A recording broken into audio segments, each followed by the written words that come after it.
आज जो मूवी मैं आपको एक्सप्लेन करूंगा उसका नाम द नन 2 है, जो कि 2023 में रिलीज हुई। इस मूवी के अंदर हम एक डीमन नन को देखते हैं जो खौफ फैलाते हुए अपना गोल पूरा करना चाहती है। वो कुछ खास आंखें हासिल करना चाहती थी ताकि उसकी खोई हुई पावर्स वापस आ जाएं। मूवी स्टार्ट होते ही हम 1956 के टाइम के फ्रांस के अंदर एक बच्चे को देखते हैं जो चर्च में आकर अपने फादर के काफी कामों में हेल्प किया करता था। वो बच्चा आज के दिन के सारे काम खत्म करके वाइन को चैपल में लेकर जा रहा था। चैपल एक छोटे चर्च को कहते हैं। उस बच्चे को वहाँ पर अजीब सी फीलिंग आ रही थी और फिर उसे खौफनाक आवाजें आती हैं जिससे वो बहुत डर जाता है और फादर को बुलाने चला जाता है। जब फादर वहाँ पर आता है तो उन्हें वहाँ पर होली वाटर उबलता हुआ नजर आता है। इस पानी की हेल्प से गंदी स्पिरिट्स को भगाया जाता था और ये बीमारियों को दूर करने के लिए यूज होता था। फिर उन्हें वहाँ पर एक शैडो नजर आती है जिसके बाद उनकी आंखों के सामने एक खौफनाक मंजर आता है। ये शैडो असल में उस डीमन नन की थी जो फादर को ऊपर हवा में उठाकर जला देती है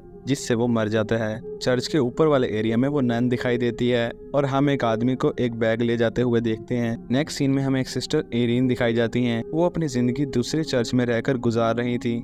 वहाँ एक लड़की डेबरा भी थी जिसको उसके डैड ने चर्च में भेजा था। इरीन उससे बात करते हुए कहती है कि मेरे डैड मुझे बिल्कुल भी पसंद नहीं करते थे।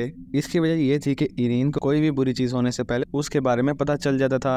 चर्च में नन डीमन के बारे में काफी बातें हो रही थी। अब सीन शिफ्ट होता है तो हम फ्रांस में एक हॉस्टल स्कूल को देखते हैं जहाँ पर मोरिस नाम का आदमी काम किया करता था।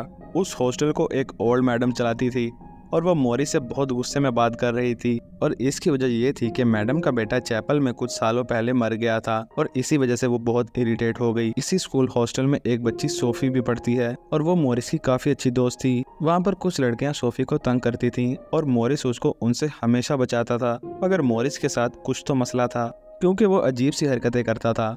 एक दिन जब एक लड़की स्कूल में सामान देने आई थी तो उसे मोरिस मिलता है जो अजीब हालत में था। वो बाहर बैठा कॉकरोचेस खा रहा था क्योंकि मैडम ने उसे कॉकरोचेस साफ करने का कहा था। मोरिस के अंदर से वो डीमन नन बाहर आ जाती है और उस लड़की को मार देती है। डीमन नन ने मोरिस को पोजेस कर लिया था। जिस आदमी को हमने स्टोरी के शुरू में देखा जिसके हाथ में बैग था वो असल में मोरिस ही था। डीमन नन बिला वजह इन सबको नहीं मार रही थी, इसके पीछे कोई तो वजह थी और ये हमें बाद में पता चलेगा। दूसरी तरफ इरीन को भी अजीब से ख्याल आ रहे थे। उसे अपने सपने में मोरिस दिखाई दिया जो उससे हेल्प मांग रहा था, लेकिन तभी अचानक से डीमन नन उसे डरा देती है और उसकी आंख खुल जाती है और इसकी वजह से वो बहुत डर गई थी। एक दिन सोफी को कुछ लड़कियां जो उसे तंग करती थी उसको चैपल ले जाती हैं और मैडम ने इस जगह पर जाने से सबको मना किया था। विंडो पर एक गॉड बनी हुई थी और अब दोनों कुछ गेम खेलते हैं। वो उसे कहती हैं कि तुम्हें गॉड की आंखों में टॉर्च जलाकर देखना है। वो आंखें डीमन की हैं, अगर तुम जरा से भी डिस्ट्रैक्ट हुई तो डीमन तुम्हें मार देगा। जब सोफी उस विंडो को देख रही थी तो वो तंग करने वाली लड़कियां वहाँ से छुप कर चली जाती हैं और सोफी अब उस जगह पर अकेली थी और तभी वहाँ पर सोफी को डीमन नन नजर आ जाती है और इसकी वजह से वो बहुत डर जाती है, लेकिन मोरिस वहाँ पर आकर उसे बचा लेता है। दूसरी तरफ हमें सिस्टर इरीन को दिखाया जाता है जिसको फादर अपने पास बुलाता है और कहता है कि डिफरेंट सिटीज में नन्स और प्रीस्ट मारे जा रहे हैं। वो ये भी बताते हैं कि फ्रांस में एक फादर को जलाकर मार दिया था। ये वही फादर था जिसको हमने मूवी के स्टार्ट में देखा था। वो कहता है कि डीमन नन वापस आ गई है और वो मरी नहीं, जिसका तुमने पहले भी मुकाबला किया था। तुम इसको फिर से हरा सकती हो। इरीन कहती है कि नहीं, अब मैं ऐसा कुछ नहीं कर सकती। फादर उसे कहता है कि तुम्हें ये करना ही होगा, ये दुनिया और इंसानियत के लिए है, तुम्हें ही इस केस के बारे में रिसर्च करनी होगी। इन बातों को सुनकर इरीन अपने डर को कंट्रोल कर लेती है और इस केस को सॉल्व करने के लिए फ्रांस के लिए निकल जाती है जहां पर फादर को जलाकर मार दिया गया था। लेकिन तभी डेबरा छुपकर इरीन के साथ ट्रेन पर बैठ जाती है। ये देखकर इरीन कहती है कि तुम्हें ऐसे छुपकर ट्रेन में नहीं आना चाहिए था। अगर चर्च को पता चल गया कि तुम बगैर बताए मेरे साथ आई हो तो चर्च वाले तुम्हें निकाल देंगे। डेबरा कहती है कि ऐसा नहीं होगा, तुम जानती हो कि मेरी मॉम भी जलकर मरी थी, लेकिन मैंने तो कोई मिरेकल नहीं देखा। ये सुनकर इरीन कहती है कि जब यकीन होता है तो बड़े बड़े मिरेकल्स होते हैं। अब वो दोनों फ्रांस पहुंच जाते हैं। चर्च पहुंचते ही इरीन को उस बच्चे के ख्याल आते हैं। ये वही बच्चा था जिसको हमने मूवी के स्टार्ट में देखा था और अब वो उसे वहाँ पर खेलता हुआ नजर आता है। जब वो उस बच्चे से इंसिडेंट के बारे में पूछती है तो वो उसे बताता है कि हाँ, मैंने उस दिन चर्च में एक शैडो देखी थी। तभी उसे यहाँ पर एक नन दिखाई देती है। यहाँ पर सारी बुक्स खुद ही फोल्ड होते हुए नन की फॉर्म ले लेती हैं। फिर डीमन नन इरीन का गला दबा देती है और तभी इरीन को एक और नन नजर आती है जिसकी आंखें निकाली जा रही थी। इसके बाद वो गिरकर बेहोश हो जाती है। फिर डेबरा वहां आकर इरीन को संभाल लेती है। सीन शिफ्ट होता है तो हम सोफी का स्कूल देखते हैं जिसमें अजीब से इंसिडेंट्स हो रहे थे। डीमन नन मॉरिस के अंदर बार बार आ रही थी। इसी वजह से सब स्कूल में बहुत ज्यादा डरे हुए थे। अब हॉस्पिटल के अंदर इरीन को होश आ जाता है। उसे याद आता है कि आखिरी बार मॉरिस ने उसे डीमन नन से बचाया था और तब से डीमन नन ने मॉरिस को पोजेस किया हुआ है। डेबरा उसके पास आकर कहती है कि एक बच्चा उसे होली क्रॉस देकर गया है। उस क्रॉस पर एक अजीब सा निशान था। जितने भी लोग मरे थे ये निशान उनके होली क्रॉस पर भी बने थे। लाइब्रेरी जाकर उन्हें पता लगता है कि ये निशान एक खानदानी निशान है जो प्रीस्ट सेंट लुइस के खानदान से जुड़े हुए थे। और जो नन इरीन ने अपने ख्याल में देखी थी जिसकी आंखें निकाली जा रही थी वो सेंट लुइस की आंखें थी, जो एक बहुत पावरफुल चीज थी, पर इसे कहीं छुपाया गया था। फिर इरीन को पता चलता है कि जो लोग मर गए थे वो सारे सेंट लुइस के खानदान से बिलोंग करते थे। उस डीमन नन का खास गोल था कि वो सब सेंट लुइस की फैमिली मेंबर्स को मारकर उनकी आंखों तक पहुंचना चाहती थी। वो उनकी आंखें इसलिए चाहती थी ताकि उसकी सारी लॉस्ट पावर्स वापस आ सकें। यहाँ पर लाइब्रेरियन इरीन को बताता है कि डीमन नन पहले एक फरिश्ता हुआ करती थी जिसको गॉड ने निकाल दिया और उसकी सारी पावर्स भी ले ली।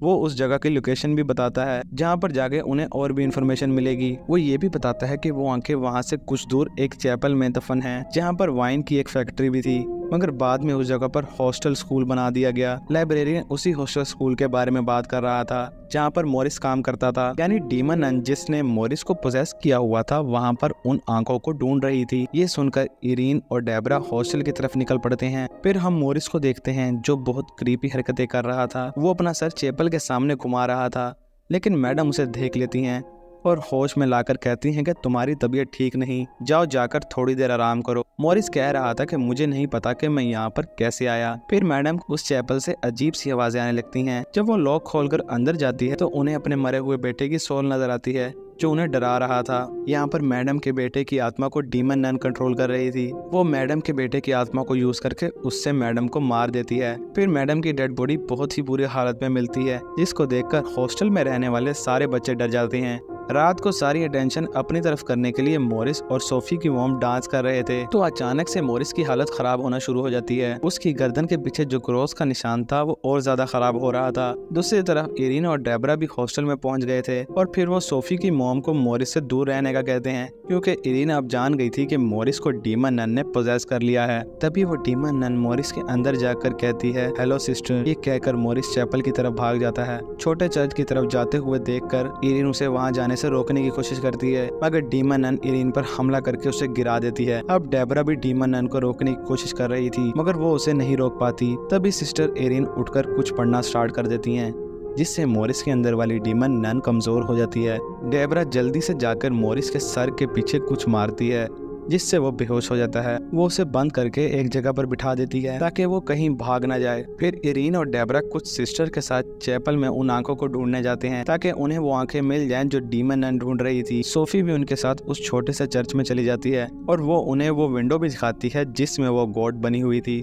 वो कहती है कि हो सकता है कि वो गॉड लुइस की किसी फैमिली के मेंबर ने बनाई हो ताकि कोई भी उनसे जुड़ा हुआ या खानदान वाला वहाँ आए तो उसे आंखें मिल जाएं। वो बताती है कि जब उस गॉड की आंखों पर सूरज की रोशनी पड़ती है तो वो चमकती हैं। ये सुनकर डेबरा हाथ में पकड़े हुए टॉर्च को जब उसके ऊपर मारती है तो गॉड की आंखों से लेजर लाइट निकलती हैं जो इन्हें रास्ता बताती हैं कि आंखें कहाँ पर दफन है। तभी मॉरिस भी जाग जाता है। फिर वो इन आंखों को निकाल लेते हैं जो डब्बे में बंद थी। डीमन नन अपनी असली फॉर्म में सबको डराती है और डेबरा उधर जाकर उन बच्चों को बचा लेती है। सारे भागकर एक रूम में चले जाते हैं जहाँ पर मैडम की आत्मा इनको डरा रही थी जिसको चैपल में डीमन नन ने मारा था। और दूसरी तरफ सोफी के साथ इरीन भी थी और वहाँ पर पोजेस्ड मॉरिस भी आ गया था जो सिस्टर इरीन से खास आंखें छीनने की कोशिश करता है, मगर सोफी उन आंखों को लेकर भाग जाती है जो एक बॉक्स में बंद थी। सोफी उससे बचकर भाग रही थी और ऊपर पहुंच जाती है जहाँ पर एक साइड से बिल्डिंग टूटने वाली थी।